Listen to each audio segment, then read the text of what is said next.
আমরা যেমন রহিম, করিম, সজীব আমি ৩ টি নাম বললাম। এখন আমি যদি প্রশ্ন করি এইখানের এই ৩ জনের নামের মধ্যে কোন নামটি বাচ্চাদের নাম? আপনি কিন্তু বলতে পারবেন না। কারণ এখানে আমি এইভাবে বলিনি যে সজীব একটি বাচ্চা।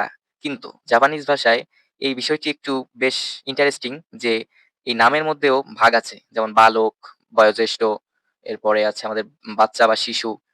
এদের মধ্যে পার্থক্য বোঝা যায়। যেমন আমরা যদি দেখি সজীব চান, তাহলে বুঝতে হবে ওটি কোনো বাচ্চা শিশুর নাম, কোনো শিশুর নাম, ঠিক আছে? আর যদি থাকে রহিম সান, রহিম সান, এই সান থাকে, তাহলে বুঝতে হবে সেই রহিম কোনো একটু বয়স্ক ব্যক্তিকে বোঝানো হচ্ছে। ঠিক আছে? প্রাপ্তবয়স্ক ব্যক্তি। এর পরেরটি যদি আমরা পড়ি, এটি কি আছে? হিরাগানার কু আর আছে ন। তাহলে কুন, কুন এটি হচ্ছে বালকের নামের শেষে ব্যবহার হয়। মানে এটি দ্বারা বালক বোঝা যাবে। যেমন আ করিম কুন, করিম কুন অর্থাৎ একজন বালক। বুঝতে হবে বালক।